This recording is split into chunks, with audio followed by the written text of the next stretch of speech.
our Africa. We never culture rare as the Nile. Everybody on the African style. Our music make you go wild. I know you get it, get it. We flex, we dress to impress. We call for the best, put us to the test. And it ain't no stress, no settle for less. Cause we are Africa.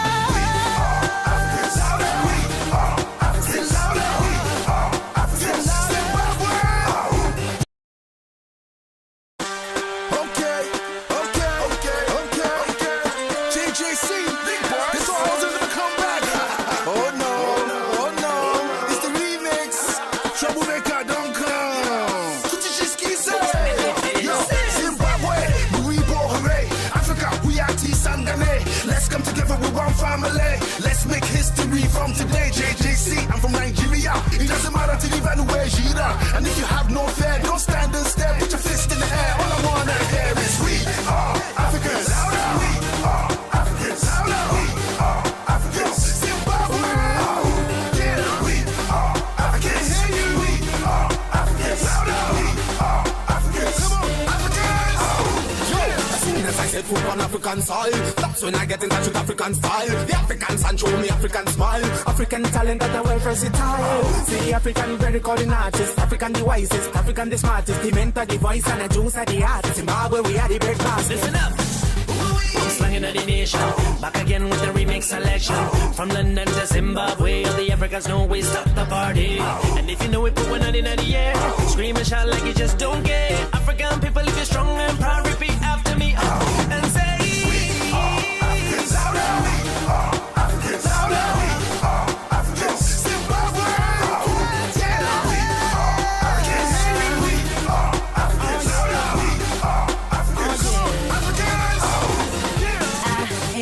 African child, Zimbabwe is where I be from. They be checking my style, my swag, my flow. Can't push me cause I know I'm sweet. Got diamonds and gold in Africa, rhythm and blues in Africa, beautiful women in Africa.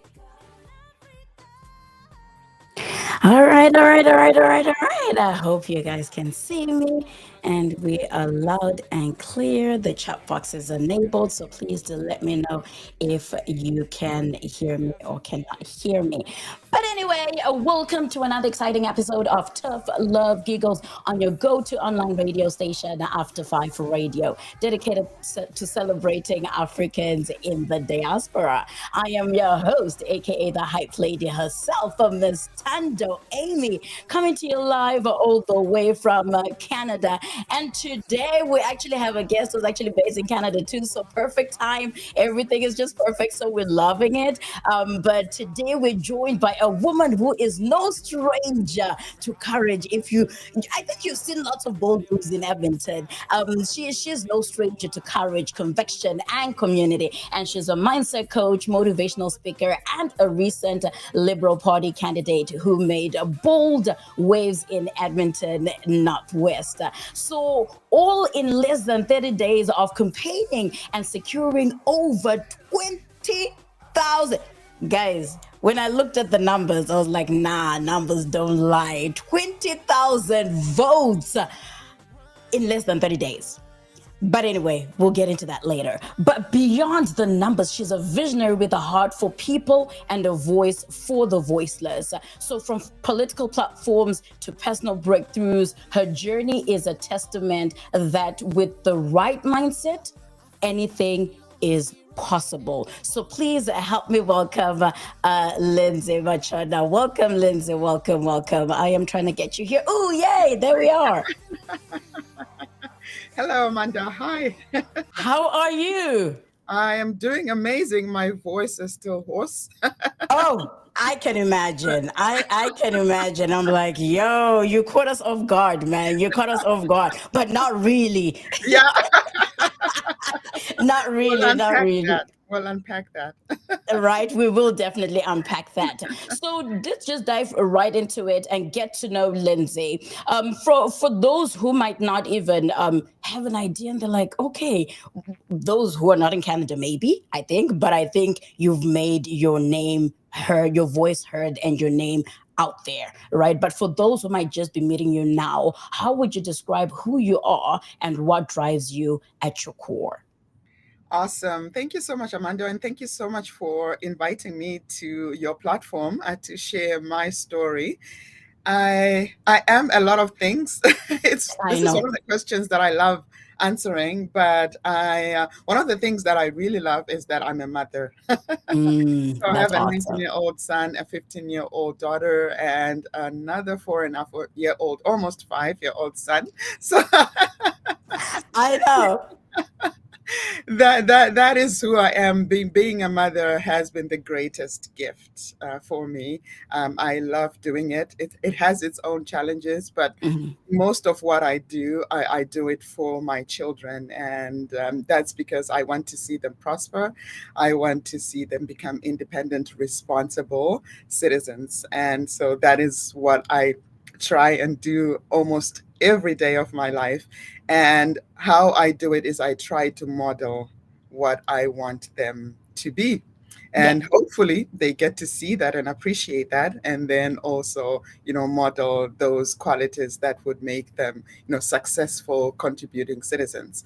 I am an executive director of a nonprofit here in Edmonton that works locally and also globally. So I get to work with the Canadian government outside of Canada as well, and different organizations that work in poverty reduction initiatives. I have represented Alberta and have been a Canada delegate at the United Nations Commission on the Status of Women in New York City in 2023. I have also been invited to speak at events in the United States. I have received nominations for various leadership awards, and I've also been awarded leadership awards for being a woman in leadership. And so I've been in the role that I'm in for the last 7 years and totally loving it. So my work is to help children get access to quality education where there is none. That is my main job. That is my 9 to 5 job.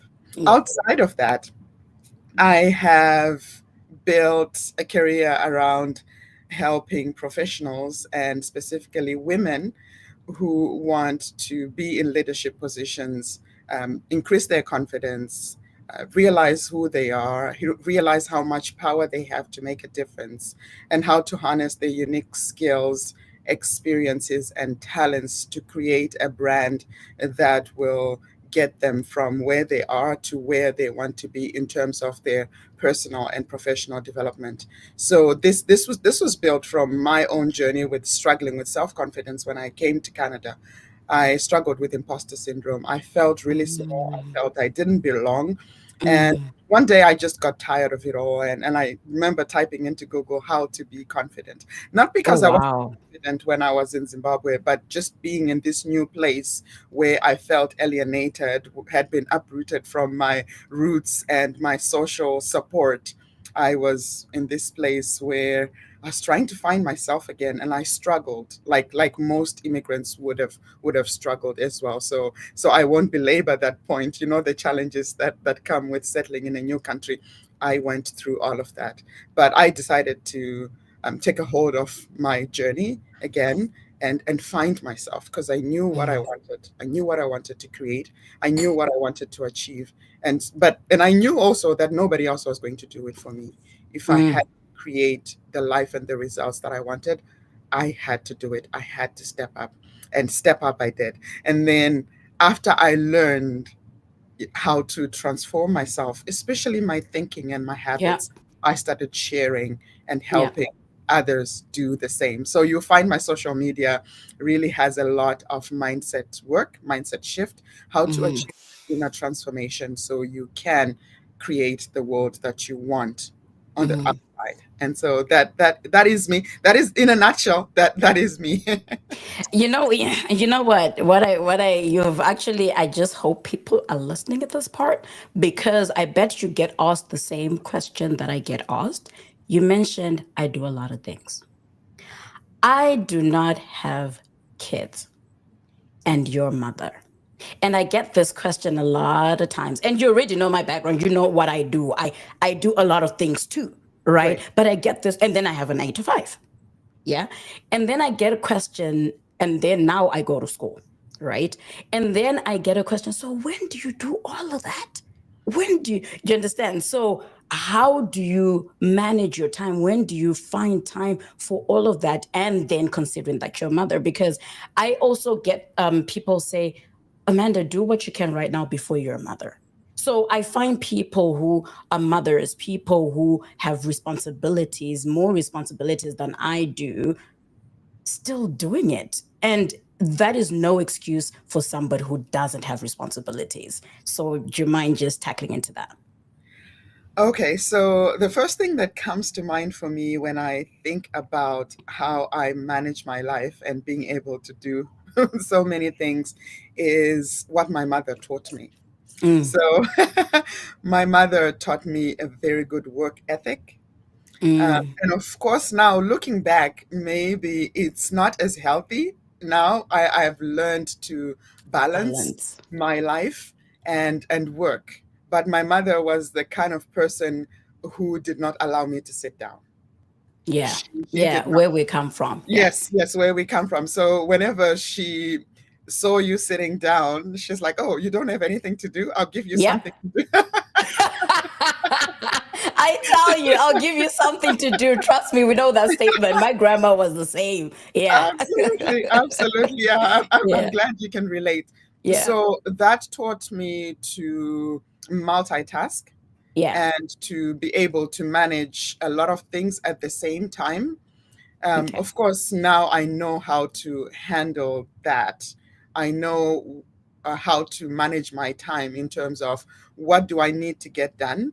How Mm-hmm. long is this going to take me? But also to look at what resources I need to be able to do a task Mm-hmm. successfully.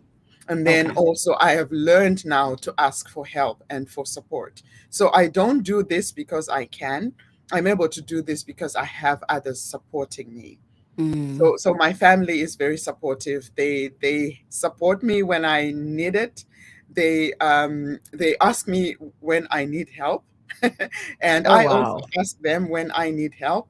I Yeah. have friends who show up, who know all the things that I do, and sometimes just connect me with opportunities. So sometimes it's not that I'm out there looking for opportunities, but through cultivating good relationships with others, Yeah. they get to advocate for me. And then when they see opportunities, they speak up for me, and then they come to me and say, "Hey, this is something that I think you might be interested in. You might want to check it out." And then I Mm. do, and I get involved at that point. But I've not actually been the one to do all the heavy lifting. You know what I mean?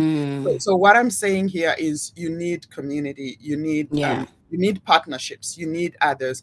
Otherwise, you burn out if you think Yeah. you can do it all by yourself. And I would never encourage anybody to think that they are self-made or that they can do it all by themselves. We need Mm. each other, and this has been a consistent message, not just in my career, but also in the work that I do.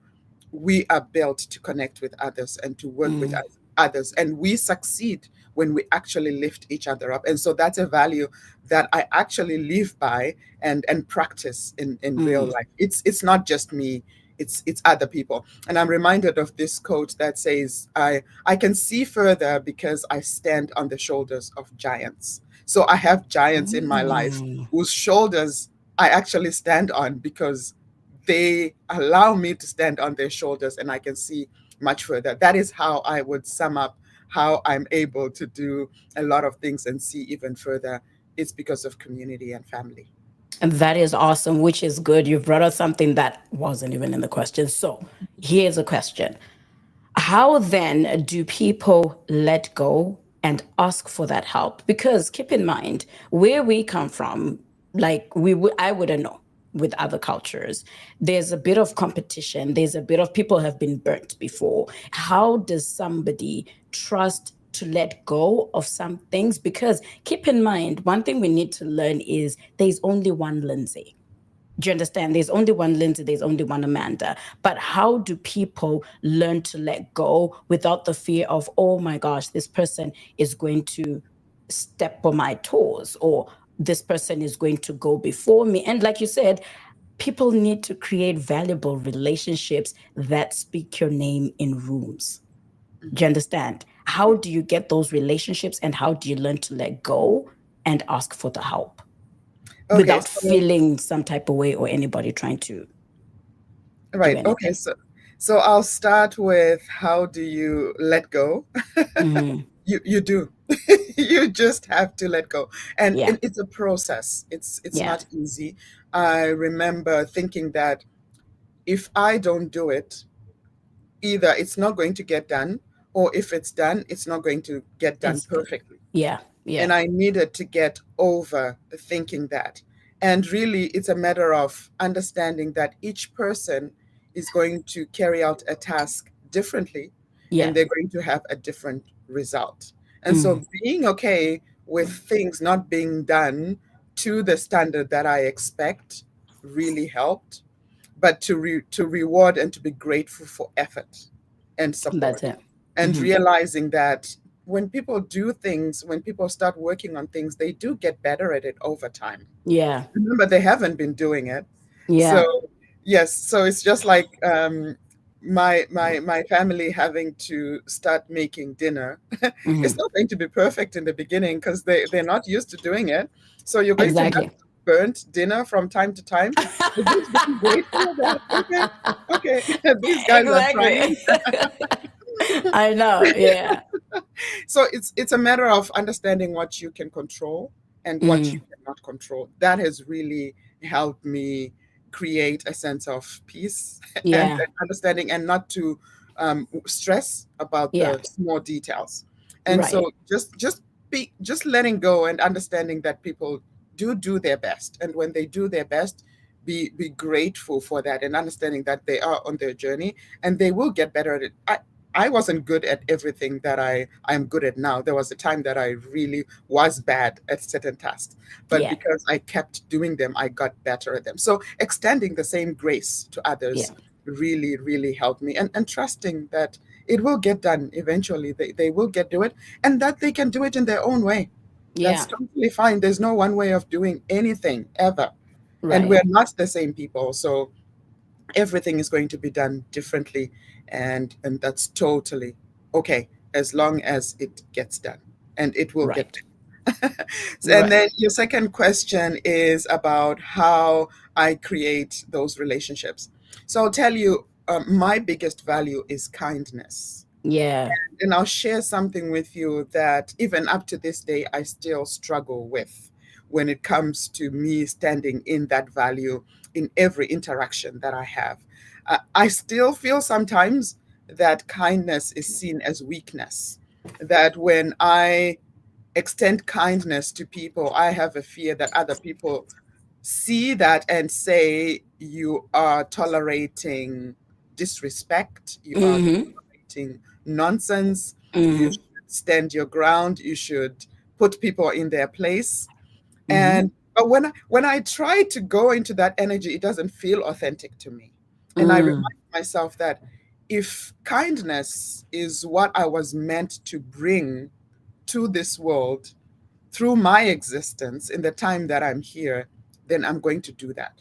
Other people are going to bring whatever it is that they were meant to bring. And that's totally okay. And so that's how I have been processing this. It doesn't mean that I tolerate disrespect. It just means that even when I address issues, I'm leading with kindness. That means the words that I use, the tone of my voice, even when having difficult conversations, is rooted in that value. Am I being kind to this person that I'm having a conversation with in a manner that after this conversation, they're going to feel whole, they're going to be okay, and I have not put them down. So even when I address issues, I still lead with kindness. And so I find that me being authentic with that value has opened so many doors for me.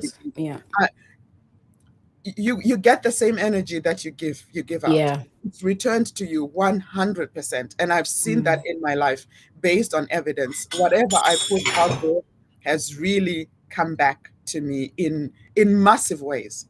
And so be authentic to who you are, regardless of what people or society says. Just be authentic. Just be real. I was talking Just be real. Just yeah, be real. Just be you. I was talking to a cousin recently, and I said, sometimes I look at you and I'm thinking, I should be more like you in terms of just, I don't like what you just did and things like that. And she's like, oh my goodness, no, I'll be thinking the opposite. I'm thinking I should actually be like Lindsay. Like Lindsay takes her time to Yeah. respond. She is very calm when she responds, and I want to be more Yeah. like her. And in the meantime, you're thinking you want to be like me. So you know what? Let's all agree that let's just be who we are. Just Who we are. be who you are, and you feel so much better, and you show up in your truth when you're just true and authentic to who So you are. how do you then, sorry to cut you off. So how do you then draw the line, have boundaries? Because that's the one thing that took me a while to learn because of that. There's moments where I used to get that statement, oh, you always laugh at everything. Why don't you just say it right away? Why don't you? Do you understand? I've always had that too. And creating boundaries has been so uncomfortable, that I'll tell you. But how then do you put your boundaries from a different kind of person, a different kind of person, because I can so relate to those statements to, oh yeah, why didn't you do this? Why didn't you do this? But then again, I am known for being stern as well. And then there's some like moments where you're like, oh no, but then I should have drawn the line. So how do you do that when you want to encourage somebody who doesn't know how to draw the line as kind as they are? So I would say two things. Mm-hmm. First and foremost, notice how something makes you feel. Feel. Your body Gotcha. would never lie to you. That's it. If you feel a certain sensation because of something that somebody Yeah. has done or something that somebody has said, listen to that. Then explore that. Why did this make me feel this way? And what feeling and emotion did I experience? Be clear about that, and then go and have the conversation. Don't ignore when something makes you feel a certain way, like physically in your body. Like, notice the sensations. That means that somebody has crossed a line when that happens. Now, Yeah. for me, I am somebody who, I have a higher threshold, and so it'll take a lot to get to me. And Yeah. that's from years of cultivating, Yeah. a thick skin, I would say. I would easily cry if somebody ever said anything mean, or if I thought somebody was not happy with me, justified or Yeah. unjustified. I Yeah. was a people pleaser. I was a Mm. chronic people pleaser who wanted to make sure everybody was Everybody's okay. okay. Mm. But you cannot do it. You Nope. cannot make sure everybody is okay. And so the second thing tied to this point that I've just said is you have to realize that other people are responsible for themselves. Yeah. That was a lesson that I had to learn. Because I'm a firstborn, I took all the responsibilities on my shoulders. I took on the responsibility of being carer, of being a savior, of being a problem solver to everybody who was around me. And I burned out. I became resentful when that wasn't returned to me because I taught people to see me as those things, right? But then I realized if I had taught them to see me as those things, You can reteach them it some. was also on me to unteach them and say, okay, no, this is where this ends. I also need to take care of myself. So I let go of the responsibility of being responsible, especially for adults. If you're an adult, I created a boundary that said, if you're an adult, you need to be able to do 1, 2, 3 things. And if you're not crippled. If you cannot, that's on you. That's totally not my responsibility at all. And so that was a game changer for me. Yes, I learned to draw the line between what I'm responsible for when it comes to other people and the relationships that I have with them and what they are responsible for. And having those lines really helped. So it's clear. If I look at what's happening and I say, this is where my I was just about to this is where my responsibilities end, Yeah. This is where your responsibilities begin. Begin And so we're clear about that. And then I set the boundary that way. So that way. those two things, noticing how things or how certain actions and words make me feel, and then connecting with that and being clear with that, and then saying, okay, I did not feel okay with this because definitely maybe a certain value of mine was violated, then I could communicate that. And then also just, being thoughtful and being analytical about, okay, in this situation, this is not mine. I'm not carrying Yeah. it. It's not mine. Yeah. Everybody, like I said, it ties to that idea of community and us working together. You have to carry your duties. Yeah. I also have to carry mine. Each person has to play their part. Yeah. Yeah. And so that has helped me with setting boundaries a lot. And the one thing that we like, especially from the African culture, which I am learning now, I used to take for granted, is having life coaches. Life coaches going for therapy. Do you understand? Because there's also hidden things that are in people's actions, and that's a lot of things that we need to kind of learn or teach each other as the African community, to say it's okay to go for therapy. It's okay to look for a life coach, to learn. And like you're saying, who would have thought or known to say, listen to your body, unless you hear it from a life coach, unless you hear it from a therapist and stuff like that. So I am glad that you're giving us all these, gems, and we're going to get into your life coaching journey. But before we get into that, you recently ran for office in Edmonton Northwest, which, holy lady, you know what? This gets me excited. My energy. Yeah, you said the vibrant girl. Before I ask my question, can we just get into this one now? I know we just got a congratulations, by the way. I'm not too sure who this one is. Our thing is not showing. It says congratulations, Facebook user. Whoever's watching, guys, just come through. Let us know where you're listening or watching from, and we'll give you a shout out. And we're getting into the moment. Lindsey, let's talk about when we did our vision boards. I think people were like, what do you mean? Trust me, we did our vision boards. And when I saw that post, and this is why I just needed to sit down with you. To me, this is huge. And this is something that people take for granted. And I think this is something that will inspire, motivate people to say vision boards are real. It is even biblical. It's biblical. It is actually in Habakkuk 2, I think. Habakkuk 2 verse. Do you understand? So it's like, let's talk about the vision boards. Let me not say much and take your time. Let's talk about the moment we did the vision boards, and then tie it into how you eventually ran for office for the Edmonton Northwest. Vision boards. When did we do that vision board party? That was in 2018, 19. 20. No. 17, probably. Yes, 2017. That was 17. When we did. Yeah, I think it was 2017. That's when. Yes, it was in 2017. Yes, you're right. December of 2017, I think, when we came together, and I said, let's create a vision board, and it was just maybe 10, 15 of us, between 10 and 15 of us. 10 to 15 women. Yes.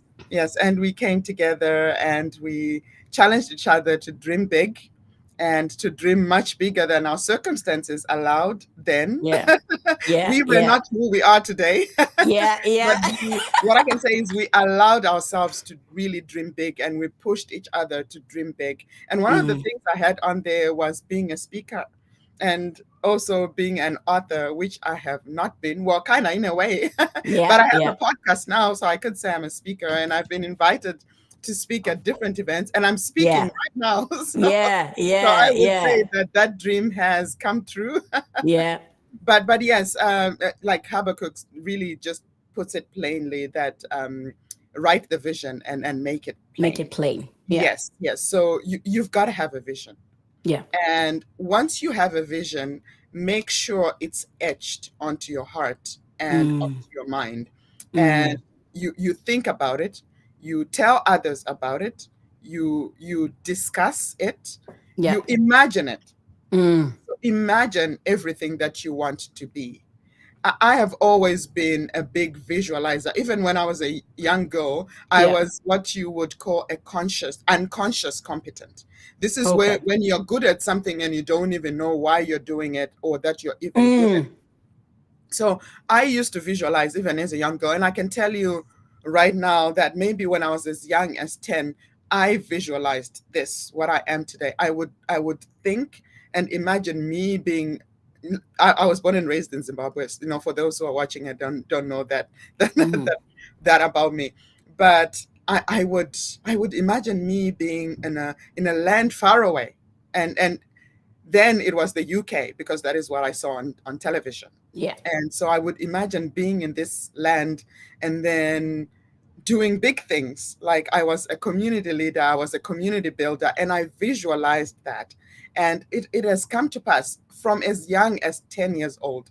So visualization has been a part of who I am. I don't know whether that was just a gift that I had, but I do visualize things and they come true. I was just talking to somebody recently, I think it was 2 days ago, actually, when I say to them the very first time, I'll share this with you, the very first time that I realized I had some sort of, I don't know whether it's luck. Yeah, some people don't like luck, using the word luck. Whether Blessings. it's a Some people gift say or whatever it blessing. is. But I'll share this with you, and this one, the very first time with you, and I'll tell you that I've heard so many more in my life. One time I was doing my A levels, and it was the last day of school, and a friend of mine was selling raffle tickets for a 50-50 draw at school back in Zimbabwe. And so Yeah. I would have been 18, 19 years old. And then just before the final assembly on the last day of school, she came to me and she said, "Lindsey, did you buy a ticket?" And I said, "No." And then she said, "Well, you need to buy a ticket because the draw is going to be like in a couple of minutes during final assembly." And I say to her, "Oh, okay, all right. Let me buy a ticket." And then I looked at the tickets that she had, and they were numbered from A1, B2, the alphabet and letters. Yeah. And so I don't know, maybe I'd read somewhere that my date of birth is my lucky number or whatever it was, but I picked 10J because I was born on the 10th of October. J is the 10th letter. And so I said, "Okay, give me ticket number 10J." And she gave me, the transaction happened. I got my ticket. And then I say to her, "Does my blazer look okay? Because I am going to go up the stage and collect my prize." And she said, "Yeah, you look good. You look good." We go into assembly. The headmaster, gives his speech and everything. And then it came time for the draw, and it was this big bag with a lot of tickets. And then he just dipped his hand in there and pulled out ticket number 10J. And for sure, I went up on stage to collect it. And that was the first time that I was able to just say something and it happened. I tell you, it still happens to this day that I say something. I just say, "This is what's going to happen," or "That is mine." And immediately it freaks me out sometimes, but that has happened and it's still happening in my life. So I do believe that our words have the power if you speak them with conviction. Say what you want. And like those vision boards, I put it on there exactly who I wanted to be. I wanted to serve my community. I wanted to be a leader. I put it on my vision board, and those things have been coming true for me. And so if you're listening right now, if you have something that's on your heart and you don't see the means to achieving it right now, don't worry It's about okay. that. The how is not yours to worry about. I can tell you that some things have come to me. I Yeah. have just expressed what I want. And some things have actually literally come to me because I have expressed, what I want. So don't worry about not having the means, not having the qualifications, not being the right age, not being the right gender, not being the right skin color. There is nothing like that. Just say what you want like you deserve it because and then just put it out there and not worry about the how. Because the moment you start thinking, "I want to start $1 million business," and you look at your current paycheck and you're like, "But I'm only earning $1,000. $1 million is not going to be possible, you've already talked yourself out of your success Yep. before you've even begun. So And you've don't already worry agreed about with the you've how. already agreed with the negativity, right? Yes, yes. The how is not yours to worry about. Just focus on what you want and think about just the one simplest step that you can take. What is it that you need to do? Then start there. Everything else will be revealed as you take the action. And you will notice, believe me, that when you step out in confidence and in full trust that what you want is available and you deserve it, resources will start showing up. Have you ever noticed how you see something or you read something and you're like, I just had a question about that. Or this is exactly what I want to do. And how did this person just talk about this thing? Yeah. We must believe that we have support. Life For and me, death lie in the power of the tongue. yes, yes. And so that support for me is divine. It's not Yeah. it's something that is much bigger than I am. And I believe that I am spiritually led 100%. I believe that, and I trust that I've seen the evidence, and therefore I believe if you have not, I want to challenge you to just do it. Just try it, give it a try and say, this is what I want. This is what I desire. And be clear about why you desire those things. Why did I desire to serve and be a leader in my community? Because I know I have something to bring to the table, which is a combination of who I've been and everything that I've gone through that I want to share and make Yeah. our communities better and make other people's lives better. My goal is to just make sure that every person that I meet is better because they met with me.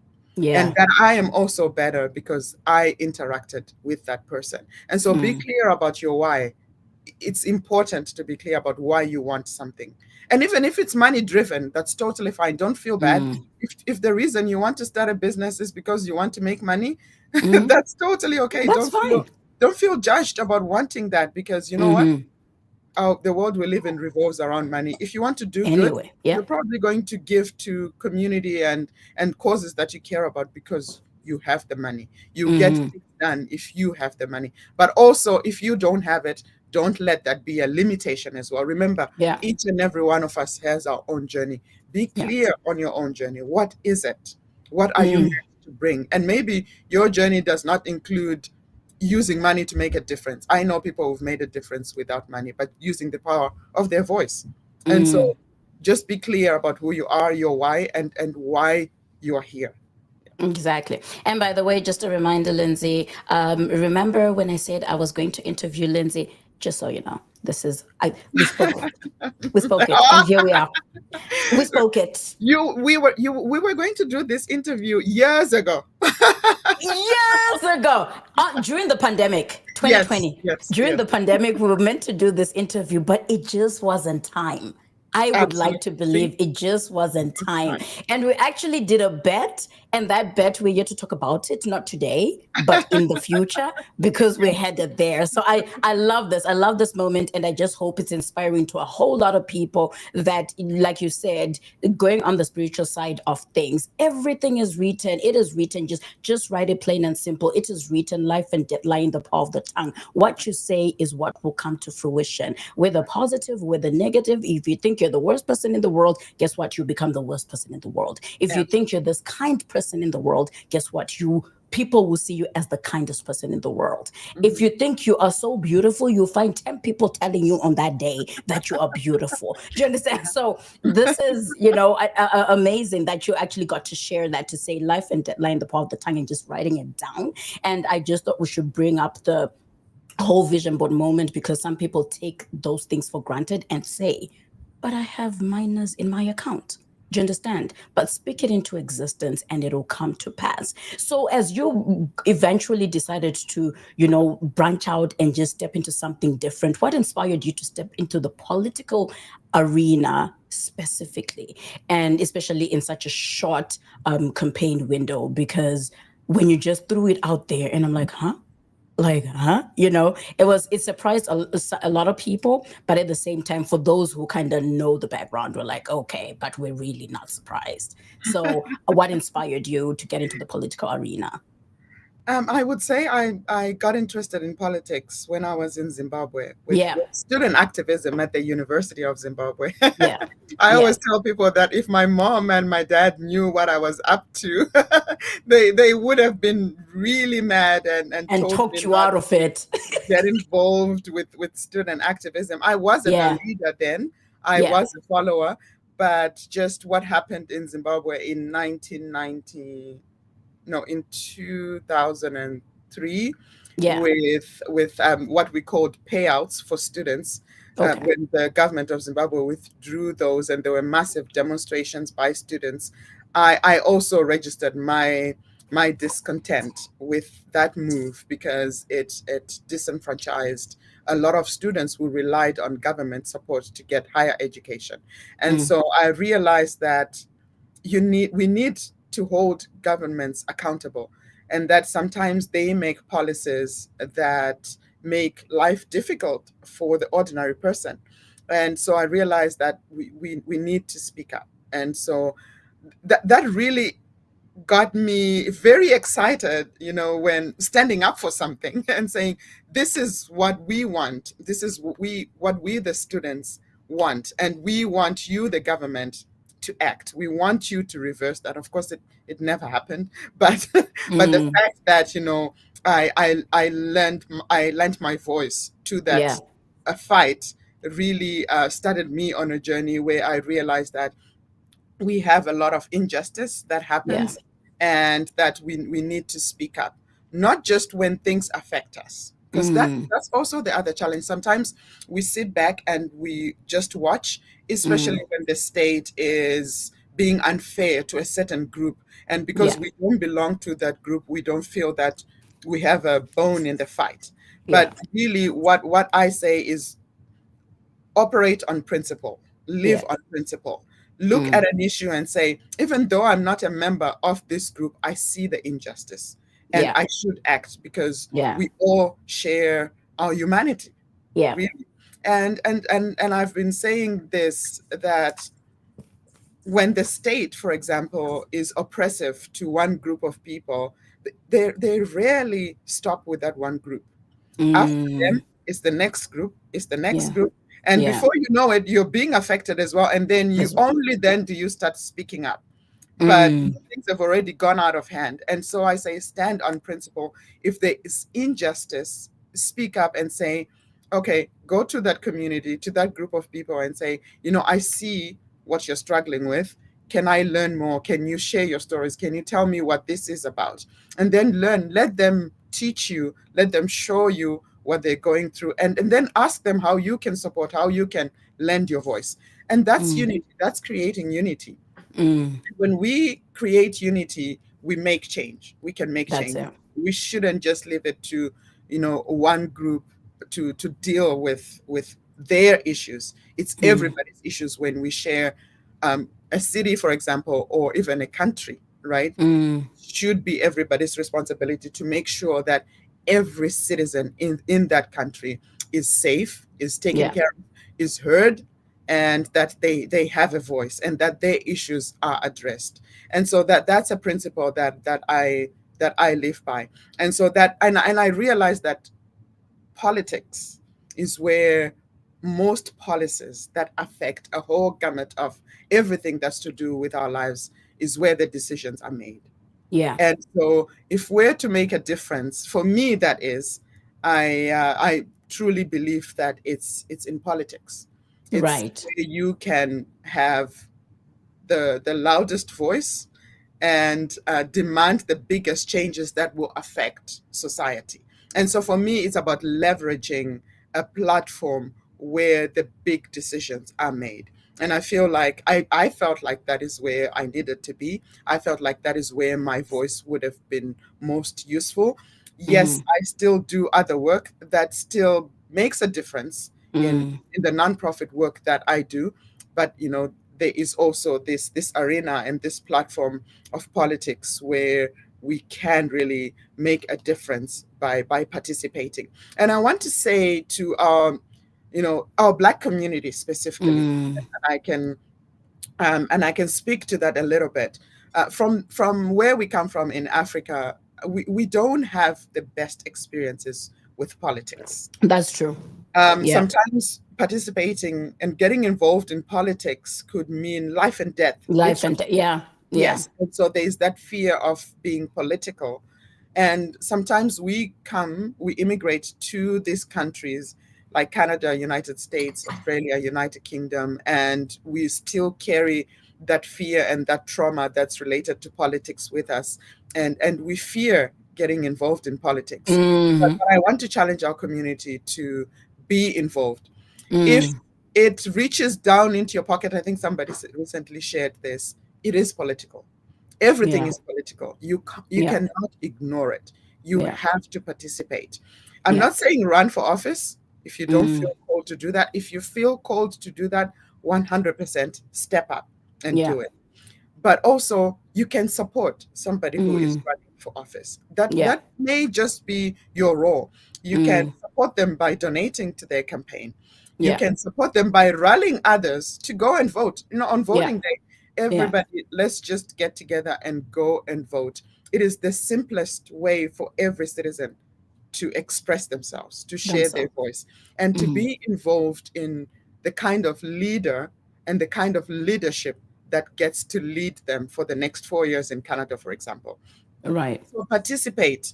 Civic engagement it's a must. Otherwise, you're not seen, you're not heard, and then you still face challenges, and then you still cry that nobody is hearing you. But are you speaking up, or are you just on the margins? So show up. We have a big community here. Let's show up. Let's come together. And so that is one thing right now that I would love to do, to bring our community together and say, let's participate in Canadian politics, or wherever you are. If you're watching, if you're in another country, really get involved in the politics and just choose how and where you want to be involved. But apathy is not an option. Definitely not. You cannot say, this doesn't affect me, so I'm not going to get involved. There is something that you can do. Just do it. Like going to vote, for example, it's secret. Like, you don't need to tell anybody who you voted for, but express yourself quietly. If you feel like you don't want to be seen and you don't want to attract attention to yourself. So there is no excuse. You can't tell me you didn't vote not because, there was fear. No, there is no fear because it's secret, right? Yeah. So show up in some shape or form for yourselves, not even for the candidate, because when you vote, you're doing it for yourself. You're not doing it for the other person. So I would want to challenge, our Black communities everywhere. Be involved in politics, be involved in civic engagement, be part of the conversation. Start the conversations if you must. Don't wait on somebody else to do it for you, somebody to advocate for you. Really, at the end of the day, just like I decided so many years ago that nobody was coming to save me or rescue me, and decided to step up, realize that nobody else is going to do that. Nobody can do your push-ups for you. You have to do your own push-ups. And so let's do our own push-ups by getting involved. Let's be heard. We're powerful and we have something to say. Right. And you know what? Actually right here we got I'm not sure why our comments are not showing on the platform that we're using right now, but I just went on our Facebook, and shout out to Uncle Nick, who just said, we're proud of you for taking the bold stand in Canadian politics. And like you said, a lot of people have this in their head, listen, don't talk about politics because it's this.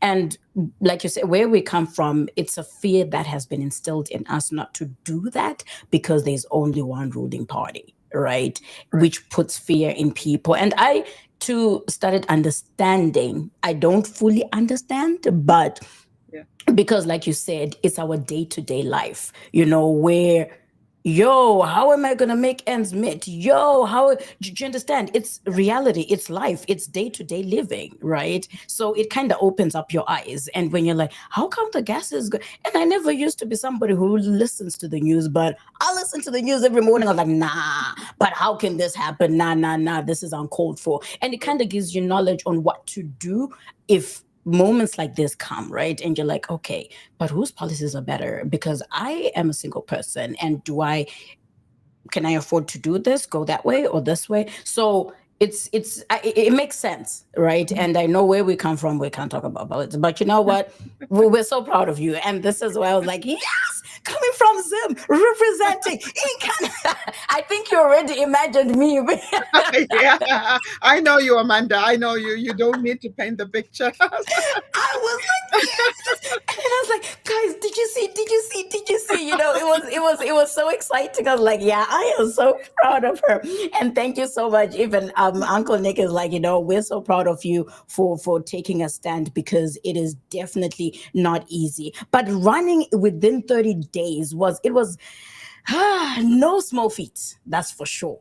Yes. So, what were some of the biggest challenges? Because definitely you probably faced lots of challenges, but the numbers surprised us. The numbers surprised us. But we had an unexpected wins, and you encountered, but then you had stuff that you encountered, like the challenges.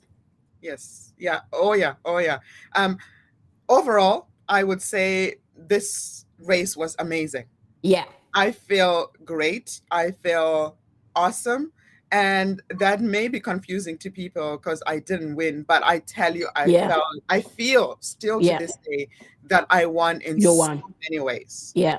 On a personal level, Mhm. this was a very fulfilling journey for me. Yeah. On a professional level as well, I learned a lot. I learned to work with diverse groups. My world became bigger. My perspective became wider Yeah. because I got exposed to, I guess, a part of our lives that I had not been exposed to because I was just an ordinary citizen going about, my ordinary life. But being a candidate opened me up to communicating and connecting with so many groups, Yeah. with various cultural groups in Edmonton Northwest, for example, that have very different interests, that Yeah. face very different challenges. Yeah. Yes, we have common challenges that we face as Canadians, but also we are not homogeneous. Each Yeah. and every group has specific challenges that are very different that they face. And so I got to learn and I got to know about those challenges. I got to connect with businesses and hearing from businesses the unique challenges that they have. And within businesses, there are different industries as well.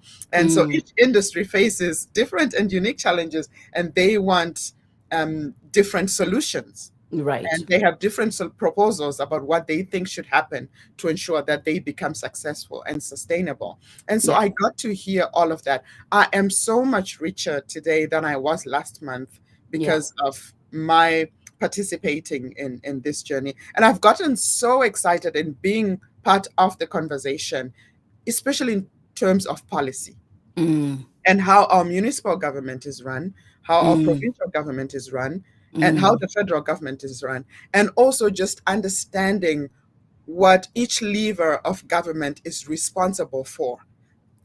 It's not clear to everybody out there. Okay, when we talk about roads, who is responsible for this? When we talk about healthcare, who is responsible for healthcare? When we talk about the military and things like, or maybe the military is obvious, like it's the federal government, but who is responsible for what? And so if I am unhappy and I want a change, who do I approach? And I feel like most of us are not really clear because I didn't complete high school or elementary school here in education, so that in Canada, so that was not part of my curriculum. So I may not have that knowledge, and other people too may not have that knowledge. But I feel like there is an opportunity for us here to learn how all these levers of government work and get involved. I would say, yes, everything was rushed. We faced challenges with getting people together, with getting some volunteers, but we got amazing people that were dedicated, that jumped on board. Of course, fundraising was an issue. This was a brand new riding that wasn't in existence in the past election. And so a community wasn't available that would have been putting things in place for whoever was going to be a candidate to ensure that they would be successful. So we started doing that, right from scratch. So fundraising was an issue. Yes, it picked up Mhm. At the end of it, yes. But in the beginning, it was really challenging. And as well as just getting to as many people. There was Yeah. just no time to Yeah. connect with people. We knocked on doors almost daily. I answered phone calls. I responded to emails. I was on social media. So I tried using very different platforms to try to reach as many people as possible. But the timing just wasn't enough for me Yeah. to connect with as many people as possible.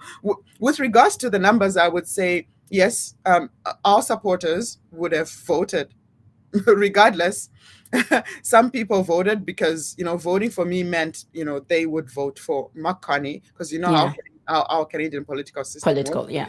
Yes. And then also there were some people who were really interested in knowing me as a person, who Yeah. said, I want to vote for you, but I don't know who you are. Can you tell Yeah. me who you are? What are you all about?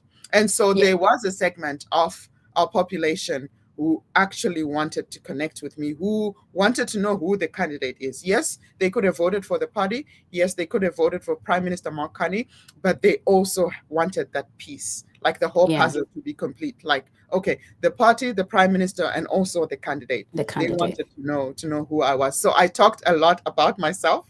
Yeah, because I was about to ask, the following question was what resonated with the community. Did you understand? Because Yes. of course they're like, okay, voting for Lindsey means Mark, but who is Lindsey? Right. Where is she from? Why Zimbabwe? Why Canadian politics? Do you understand? And then, so why are you choosing, right? So what resonated with the community in your running? I would say my work in poverty reduction and in the Oh, nonprofit sector, yes, and right. also me being a woman and Yeah, being a mother. I have been hearing a lot about how women politicians, especially in Canada, yeah, have been very responsive to their yeah, constituents, and people expressing that when they had a female representative, the lines of communication were more open, yeah, and they were more responsive. And that's because I think, well, women naturally are more compassionate. Like, yeah.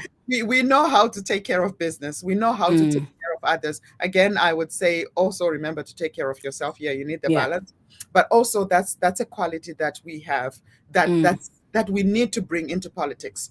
And yeah. so that resonated, and I made a case for myself as a female candidate, and people loved hearing that. And I said, and also I'm a woman. And Right? here is why we Exactly. need more women in Just so you politics. know. And then I had people that actually said, you've given me something to think about. You've actually changed my mind on that. I'm still not going to vote for you because I don't vote for your political party, but Yeah. I really like that we had this conversation and you've Yeah. given me something to think about. So Right. I loved those moments. Those were some of my Mhm. best moments when Yeah. somebody said, I'm not going to vote for you, but we've established a relationship and we've had a Right. great conversation as an Edmontonians and as Canadians. So really liked that part. But yeah, the challenges, Amy, were there, but also we balanced it out with so many wins for the team of volunteers, for the advisors that we had, for the results that we got. I'm thankful to everybody who voted and Mm. trusted that if I had won, I would be a great representative for Edmonton Northwest. I'm grateful for that. Yeah. Yeah, Yeah. now we've built the base, we have built a foundation, we'll keep building on that, and that is how I am choosing to move forward from this. We had a great start, is how I'm. Actually, you know what? I know with Lindsay, it's not yet over until it's over. So this Absolutely, yes, that's right. it's not yet over No, until no, no, it's no, no. over. We So don't give up. We don't no, give up. we Yeah. don't give up. And Yeah. I love the fact that you said already it was a win. People need to count those small wins. Do you Yes. understand? Yes. And say this is actually a win. To me, even when I saw the number, I was like, you know what? I am actually proud of Lindsay, regardless. I am proud. I know people would say, but she didn't get. No, no, no, no, no. The bold move Yes. is a win. You Yes. understand? Which is so phenomenal. And then now that the campaign has ended, how has the experience shaped you in your shaped your view as a leadership? As a leader, really, and also in representation and civic engagement, because of course this is something that kind of shifted for a second, and then now you're like, wow, that was quick, that was fast, that was a roller coaster. But then what did I learn from this other than just being proud of the the small moments, engaging with people, and being around the community? Yeah, I would say it was not an event, 100%. Yes. Yes, it was an event in that it was, okay, 39 days. This is when we need to have this election and get it done. Yeah. But also for me, I'm framing it as it's a process. Yeah. So it's a process that we started, not just myself, but everybody who was involved, and we're still on that journey, and Yeah. and we're moving forward with this. So my perspective, like I said, was really shifted in terms of understanding that I am part of a bigger community. I need that community, and also I guess from what people have expressed, that community needs me, and me, not me specifically, but me as a representative of people that show up to lead. So we need each other. We need that relationship. And so Yeah. that has only strengthened my resolve to want to keep showing up for my Yeah. community and get involved in so many different ways. And I Yeah. think the biggest thing that will come out of this is, these seeds that we continue to sow in between the elections. Yeah. Right? Yeah, it's these seeds that we're going to sow by continuing to have the conversations, continuing to connect with people, caring about them, and finding out, how they're doing. You make a connection with somebody, keep that connection, Yeah. maintain that connection, Yeah. and continue to support, even Yeah. if it doesn't lead to you getting into a certain position, but just because you Yeah. care, and Yeah. you are a decent human being who Yeah. knows that you need community. And so for me, my community has been expanded Yeah. so much, and I would like to keep expanding it. I want us to have deeper conversations, challenging conversations. I want us to shift our mindsets. I want us to learn together about what it means to truly be a citizen, Yeah. and how you being a citizen is important and is tied to the world, or city, or even country that we get to create. So that is what I'm taking from this, that I still have a role, I still have a part to play as Yeah. part of a bigger community. Community. And that is the biggest lesson that I took from this. Oh, we love that. But as we're about to conclude today's interview, I know we've had so much to talk about, especially in the political arena. But just to touch a little bit on the mindset and motivation bits, you are a mindset coach, which we've established at the beginning of the conversation. So how did that role influence the way you approached your campaign, especially under pressure? Because it's one thing they say a doctor cannot heal himself or take care of himself. But as a mindset coach, how did that help you in a way to stay focused and still remember how it's done? Say, if you weren't a mindset coach and you needed to go and get help from somebody. Oh yeah, if I weren't a mindset coach, I would have lost it when people called me a libtard. Yeah, right. I saw that. Yes. I saw I that would totally have yesterday. lost it. But that was And old you news. had to create your own acronym. Like, I loved it. I loved it. Yeah. Yes. So mindset, working on mindset and Yeah. sharing about mindset really prepared me for this moment, Yeah. because again, those boundaries. When somebody is angry, they are angry, and sometimes they're angry at something else that's not you. Has And nothing to because do you're with the you. person that's in front of them, sometimes they can project or direct that towards you. But understanding that you don't have to take everything personally. Yeah. Yes, don't take everything personally. Yes, I want to caution that what we do does have an effect on people and Yeah. does affect people for sure. Like, we can't just go around being mean and being unkind and thinking, oh, it's on them. Absolutely not. You have a responsibility to still show up as your authentic self and make sure that other people feel great about themselves as much as you can. Know your boundaries. If you've done your best and it still wasn't good enough for somebody, then be okay with saying, I did my best and this is now on them. Again, Yeah. those boundaries. So mindset really helped me because it built my resilience, Yeah. my ability to bounce back. Yeah, I cried 2 times on this campaign and I thought, can we do this? Can the team and I pull this off Yeah. without many resources? But I tell you, Amanda, what happened on this campaign is each time that I faced a challenge, literally within 5 minutes, I would get a phone call, I would get a text message, I would get an email with a piece of good Wow. news. Yeah. Each and every time, this is what happened. Sometimes I would sit in my car and cry and be like, okay, I can't do this. Yeah. Can do this. And then, I would remind myself why I was doing it, and then remind Yeah. myself that it was never meant to be easy, Yeah. right? It's hard work. And Yeah. therefore hard work is going to be hard. But I needed to get back in the game. And as soon as that happened, I would get some sort of support. Again, a reminder that we are not doing this alone. We don't have to do this alone. And Yeah. that showed up and played out for me throughout this whole campaign, that we are a community and we need each other no matter what we're going through. And so mindset was really important in terms of just maintaining a healthy relationship with myself, in relation to just making sure that what was happening in my external environment was not a reflection of me. And that, I needed to separate what people were doing.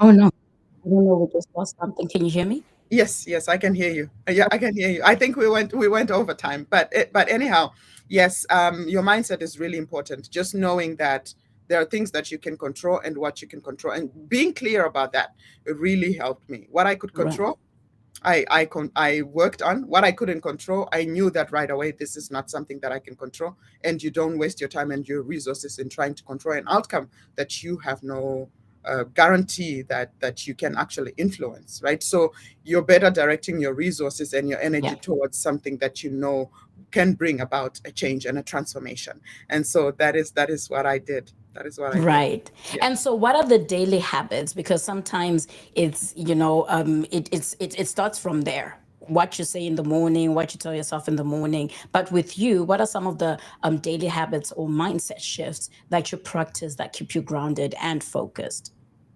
Okay, so for people that know me, like my close friends and family, would Yeah. know that I severely lacked confidence so many years ago. Yeah. That I was a people pleaser, that I could not stand up for myself. I was a doormat, basically. Yeah. Yeah, that I would just be a servant to everybody and anybody and had no boundaries at all. But that's not the woman that I am today. Yeah. Now I know how to stand up for myself. And so those habits just include reminding myself that I have the power, that I am entitled to the same things that other people demand from me. Yeah. I am also entitled to those things. I'm Yeah. entitled to taking care of myself. I'm Yeah. also entitled to, asking for help when I need Yeah. it, and that it shouldn't be unexpected. Yeah. And also that I'm very positive. I Yeah. believe that everything happens for a reason. And so you won't find me complaining when something doesn't work out, because I believe that there is a reason why it didn't work out. It didn't So work you out. won't find me worrying a lot. I no longer worry a lot about things, because Yeah. I know that I am supported, Yeah. either through community or because of my belief in a higher power that supports me. I believe in God, and I believe that God takes care of me and meets my every need. And so just sometimes surrendering things. I surrender a lot of things. A lot of things. And it's Yeah. not giving up. This is different from giving up. Surrendering is saying that this is out of my hands. I realize where my power lies and where my boundaries go, but I'm now leaving this to God to take care of. That really helps me a lot. And so overcoming worry has been the greatest transformation for me. Don't worry, people. Don't worry. It doesn't help. If you can do if you can do something about this situation that you're worrying about, do Yeah. that. If you can't, then why worry? So Exactly. it doesn't help. It only just broods negativity, and you start bringing that negative energy. So I repel negative energy right away. Whenever I Yeah. find myself thinking, I can't do this, and it happens. It doesn't stop. Yeah. That voice that says you're not good enough, you shouldn't be here. It shows up. But Yeah. now I know how to quiet that voice. I just acknowledge it and say, okay, this is my old self, still trying to show up. It's still trying to protect me, but that is no longer the person that I am. I am Yeah. more resilient now. I'm more knowledgeable. I've Yeah. grown. And so I believe that I can get up, dust myself up, and do it again. And so that has really shifted just my life in general. And I Oh, laugh a lot. I laugh a lot. So laugh, I humor, like I go and watch reels and just laugh so laugh. much Yeah. that sometimes when people hear me laughing, they're like, what's happening? What's What's happening? that? What are we missing? What are I we missing? know. And people have commented that, when we hear Lindsay laugh, we're like, oh my goodness, What's that going totally on? is real for them when they hear me laughing. I laugh Yeah. a lot, just Yeah. and being joyful.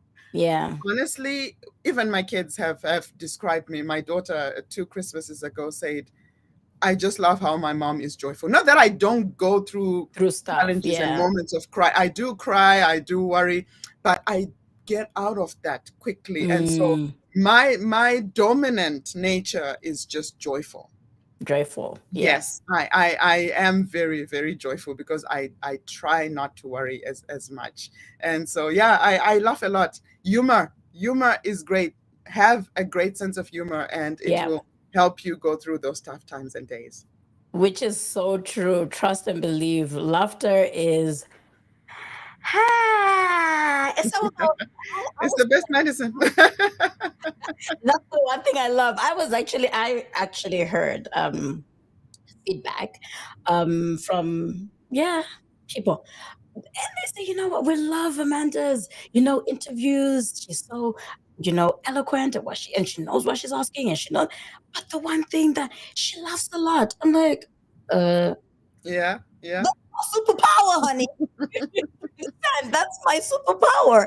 And it is what it absolutely. is, you understand? Because that's what makes Amanda, and it makes life so much easy, and it Right. makes you, calm down in situations that you feel like, oh, I should be stressing over this situation, but guess what, I would rather laugh it out more Yes, than yes, anything. Yeah, because there's one absolutely. time we had network issues with, people in areas that have network issues, and they're like, how were you able to hold yourself and still continue? And I was like, Right. I don't know, because it's just network, Yeah. right? I'm like, why make it a big deal? It's something that's beyond my own control, right? And just laugh about it and then move on, and then life goes on. So as we round off, how then, when it comes to identity, culture, and representation, what message do you hope your journey sends to young Black girls and women watching from the sidelines, right? Who may not know their identity, who may not know what culture is and representation, whether in politics or personal purpose. I would say identity is really important. Know who Mm, you are. yeah. And one tool that I would share is go deep with your story right from the Mm, beginning. Yeah, talk to your parents, talk to your grandparents, connect with your roots. I share a story that it was my grandmother who put me on top of a rock and asked me to narrate a story to our village when I was 8 years mm, old, mm, right? And so that to me was a stage that she put me on. And she basically told me that I had a voice and that I mm. should use that voice. Yeah. And in hindsight, yes, she gave me the confidence to say, I deserve to be heard. I have Yeah. something to say, and I have a stage on which to say it. So if you see a stage, whatever your stage is, define that for yourself. Step on it Yeah. and speak up and act whatever you Mm, feel called to do. So really connect with your story. Who are you? yeah. Who are you meant to be? What Yeah. are the things that have happened in your life, both the highs and the lows? Map Mm, those out. And if people want, I have a tool that I can actually share that says, okay, when I was 8 years old, this happened, and this is how it changed me. Or okay. when I was 15 years old, this happened, all the way to who you are now. And then look at that and say, who is this person that has gone through Mm, all these things? Like put it in front of you and actually see, and then start connecting with that person. You realize that you have a unique story that nobody else has, yeah. that each and every experience that you went through was preparing you for this moment, whatever Mm, moment you're in. And then realize, what does the world need right now? yeah. What do I feel called to do? How Yeah. can I step up in my own power, with my own experiences, in my own uniqueness. Don't feel the pressure to be like somebody else. Resist that. I still feel the pressure to be like some other people around me to this day. But like we said earlier, resist that. You can never be who you were not meant to be. And the reason why we struggle sometimes in life is because we are not authentic to who we are. That is the only reason why we struggle. The moment we are authentic to who we are, we don't struggle. So connect with your story. Be very clear about who you are and what is your purpose. Why do you think you're here? Why do you think you exist? What were you meant to do? And then step up with that. And then talk about, I'm seeing the comments here. I know. This was hilarious. I thought I should put it out there. Says, no, not me. I will be grumpy old man. 100%. That's gonna be the prophecy. You're prophesying right there. No, change that 100%. It starts with what you say about yourself. So you are not going to be a grumpy old man. But if you keep saying it, that is exactly what will happen. But you know what? Change that. Change the conversation with yourself first and foremost. You're the person you spend the most time with.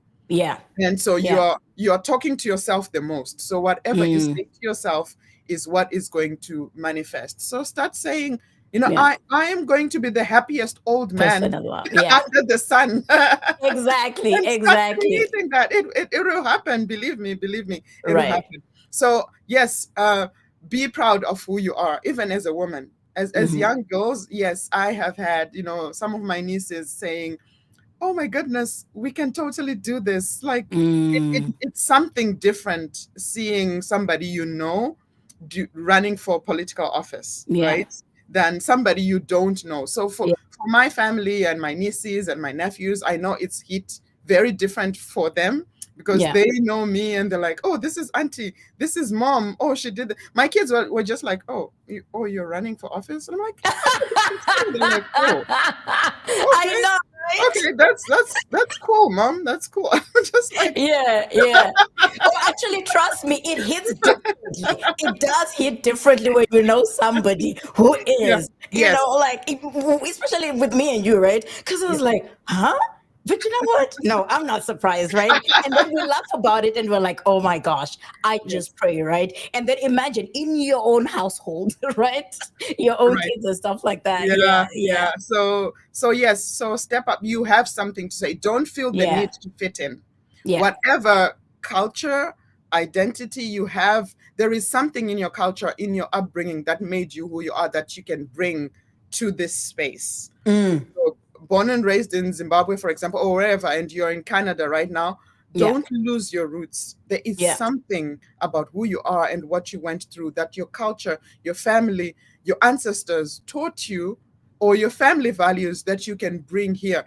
I'm known for storytelling. I share everything using stories. And I love that. And I relate, and I use some of our Shona words in meetings. Yeah, and I say, in my culture, this is, and then I explain a point. And that resonates with people. People love authenticity. They're like, that's new. And so do that. Like, don't shy away from your culture. Just say, even when you're presenting numbers or whatever it is, it doesn't matter how big of a meeting it is, bring something from your culture in there and share it. And I always share this adage from our culture that says, one man cannot, it's hard to translate it to English. I know, but you know that. Yeah. I always share that. I always used to share that when I share about community.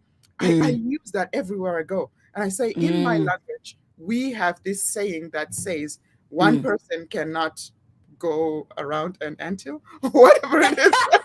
That's hard to imagine, but they get the point. Exactly. Share that, bring that, and then they say, oh, you know what? There's actually unique wisdom here that we have, a perspective that we don't have, that only Lindsey can bring to this space. Exactly. So believe that you are unique for a reason. And that uniqueness is your difference. Bring that, bring your culture, bring your language, bring your values, your wisdom from your grandmother, bring it to meetings, professional settings, bring it. I like that because that's what makes you different. That's what makes you unique, right? And it's so funny you say that because that's exactly what sometimes I do. And I'm like, no, but in my culture, just so you know, it's Right. done this way, you know. But then again, this is where when you're now learning different cultures and you're like, whoa, but now it makes sense. Like I always give this example. I have a Black American girlfriend here in Calgary. We play golf together. And it used to bug me so much. I'm not going to lie to you. Every time I hear, oh yeah, pro Black this, pro Black that, I'm like, no, I think people are just being overboard. Do you understand? But Right. then at the same time, I did not realize that this and even when we're playing golf, she's like, oh yeah, Black women, this black, black, black. And I'm like, girl, you're just overdoing it. But now I get it because I sat down and said, no, but I came from where I was the majority. Right. Right?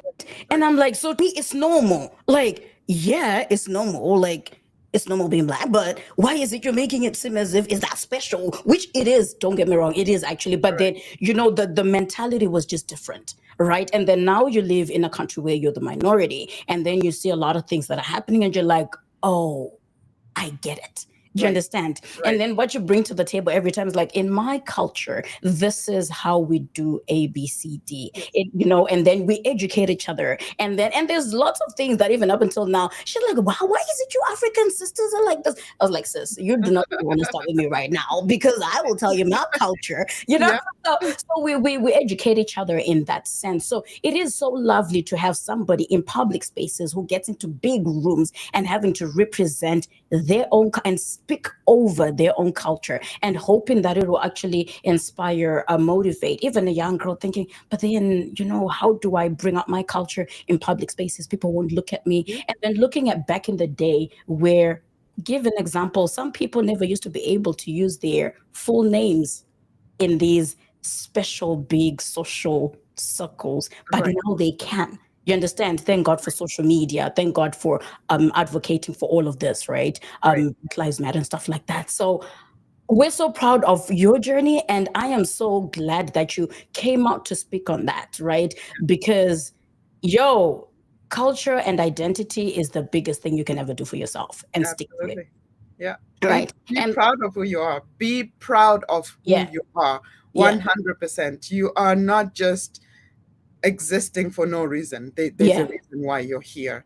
And there's a right, reason why you are taking up the space that you are right now. Don't waste the chance. yeah, Don't waste the chance. yeah. Take advantage of the chance. Show up as Show your up. most authentic self. And you know when you're being inauthentic, you can Yeah, feel it. You can yeah, feel it. yeah, Be authentic. Be yeah. authentic. Yeah. And our grumpy old man's like, noted, I'll change. Thank you, noted. Thank you so much. Grumpy old man will love it. And thank you so much. So last but not least, last words. What's the one message that you want every listener to walk away with in today from today's conversation?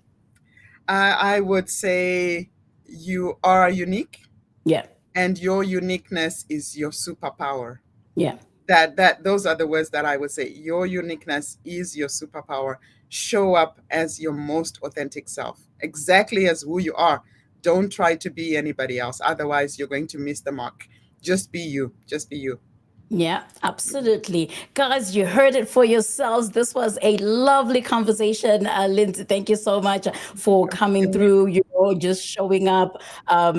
Not just showing up really, but then showing up fully. You know, I love the fact that you're so authentic regardless of whatever spaces that you're in, but you show up fully with your heart, depth, and you know, power. But then your story reminds me of it reminds us that leadership isn't about titles or timelines. It's about impact. It's about integrity. It's about intentions, right? And another thing that I got to learn actually in this journey, like with time, is being intentional about everything that you do, right? When you have your why, know your intentions with your why. But as you continue to walk boldly in purpose, we're reminded that sometimes the shortest races reveal the strongest runners. And you just proved it right there. And the numbers, like I said, do not lie.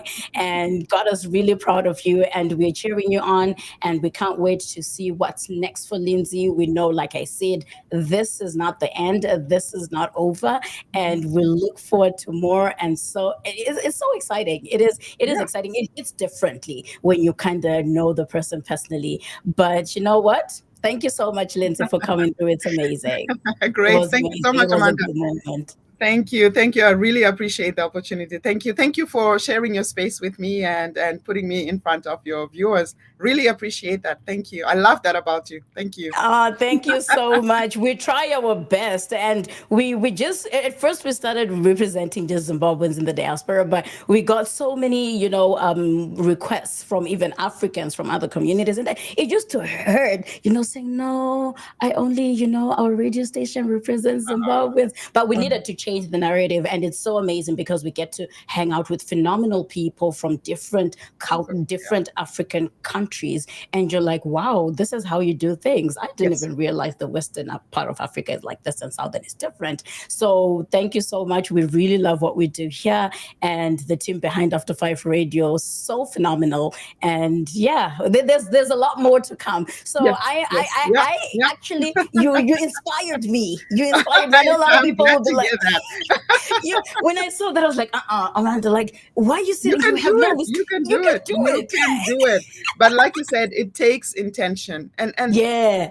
Be you. Don't feel the need to water the version of you so you can fit in rooms. Absolutely not. Yeah. Just be who you are and just be authentic. Whatever is on your heart, share that. And like I said, if you feel you're called to be kind, if you feel you're called to share being confident with others, do that. Yeah. Do that. If that's the one thing. Yeah. If that's the one thing that you feel called to do, show up as that. Yeah. And it'll open more doors on what you actually didn't even know about yourself. Right. So it's quite interesting. But thank you so much, Lindsay, for coming through. I'm just going to have to let you go. I know we went beyond time, but there's a lot to learn. And this is why I let people be. And I know a lot of people are like, oh, Amanda, by the way, how long is it going to take? I'm like, oh, really? Okay. It'll be 30 to 45 minutes according to how long you speak. So, because again, keeping in mind, I will be having so many questions, and we got to skip a plethora of questions, just so you know. Yeah. So, but then you brought valuable stuff. Like I said, you showed up fully with your heart and depth and so much power. And we really love that and appreciate that about you. And we look forward to more and your journey in the near coming future. Absolutely. Thank you so much, Amanda. Thank you. No worries. Thank you for watching. All right. Thank you so much. You. I will let you go. All righty. So to our listeners, thank you so much for staying tuned, stay inspired, stay grounded, and just remember that your voice matters. Even Lindsay said, just be you, and your story does matter. So don't think, that, oh yeah, what will my story bring to the table? Maybe it's the same old thing, but maybe people won't even listen to me. But guess what? It's coming out of your mouth to say maybe people will not listen to me. But you know what? Believe in your words. Believe in whatever vision that you have, because that vision is not just for you. That's another thing that I've actually learned in my journey. It's not for you, but it's for people out there. It's for you to serve more than anything. But thank you so much for tuning in to all amazing listeners and viewers. Thank you for tuning in to After5 Radio, your favorite online radio station, celebrating Africans in the diaspora. If you haven't already, make sure that you subscribe to our YouTube channel. And did I actually put, by the way, before we even go, please do go follow Lindsay on her socials, which was the last bit that we were supposed to actually talk about before she left. Follow her on her social media or on IG, Lindsey Machona, and then I think on Facebook and everywhere else, like LinkedIn, which is where she's also mostly active, is just type in Lindsey Machona and you will find her there. And thank you so much for doing that. And also do follow us on our Instagram page, After5Radio.Africa, if you don't already, as well as Tough Love TLG, TLG standing for Tough Love Giggles, on After5 Radio, where you get to see who's next or who did we get to sit down with. And then if you missed the interview, you can actually go and catch up with us on there. But like I said, if you haven't already, please make sure that you subscribe to our YouTube channel, hit that like button, and share this episode with your friends. Whew, it was so rich, guys. It was absolutely rich. Exactly what I expected and more. So let's keep spreading the love and the vibe. Until next time, stay inspired, stay connected, and keep celebrating the culture. This is your host, aka the Hype Lady, Miss ThandoAmy, signing off with love. Take care. God bless you. And guess what? I love ya. Alrighty. Bye for now. JJC, this all's gonna come back. Oh no, it's the remix. Troublemaker, don't come. Kuchichiski say, yo, Zimbabwe, we reborn, hooray. Africa, we are T-Sangane. Let's come together with one family. Let's make history from today. JJC, I'm from Nigeria. It doesn't matter to live anywhere, Jira. And if you have no fear, don't stand and stare. Put your fist in the air. All I wanna hear is we are Africans. We are Africans. We are Africans. Zimbabwe. Yeah, we are Africans. We are Africans. We are Africans. Come on, Africans. As soon as I said food on African soil, that's when I get in touch with African style. The Africans and show me African smile. African talent that are well versatile. See African very calling artists, African the wisest, African the smartest, the mentor, the voice, and the juice of the artist. Zimbabwe, we are the breakfast. Listen up. I'm slanging at the nation. Back again with the remix selection. From London to Zimbabwe, all the Africans know we stop the party. And if you know it, put one hand in the air. Scream and shout like you just don't care. African people, if you're strong and proud, repeat after me. And say, We are Africans. We are Africans. We are Africans. Zimbabwe. Yeah, we are Africans. We are Africans. We are Africans. Africans. I am an African child. Zimbabwe is where I be from. They be checking my style, my swag, my flow. Can't push me cause I know I'm sweet. Got diamonds and gold in Africa. Rhythm and blues in Africa. Beautiful women in Africa. In Africa. They from Zimbabwe. All of my trade in the street of Ferrari. But I was born in a jingle. And that's why me talk in a lingo. Impai, Kanaga Nyimbo, Mribam with your day. Now PK, Kaz and JJC with one big family. Because we are Africans. We are Africans. We are Africans. Zimbabwe.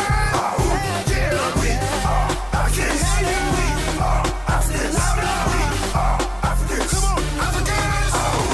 Me a roll out the ghetto, me a youth from Africa. King Selassie rule from Malta, Africa. The best body girl, I'm from Africa. All the diamonds and gold from Africa. 27 years him spent in a prison just to liberate people in Africa. Nelson Mandela. From Niger to Zimbabwe, UK back to Africa. we never culture rare as the Nile. Everybody on the African style. Our music make you go wild. I know you get it. We flex, we dress to impress. We call for the best, put us to the test. And it ain't no stress, no settle for less. Cause we are Africa.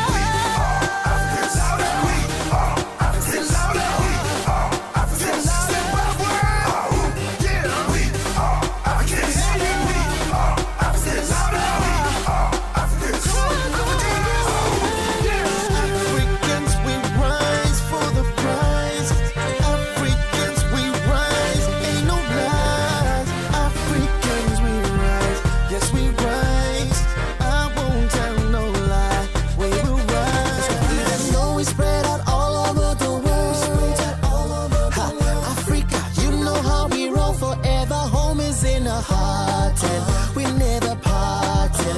Wherever we go, we walk, we talk, we spread the love to let the whole that we are Africans. In the army, in the army, in the army. I wanna hear you say, in the army, stand up and say, in the army, I wanna hear you say.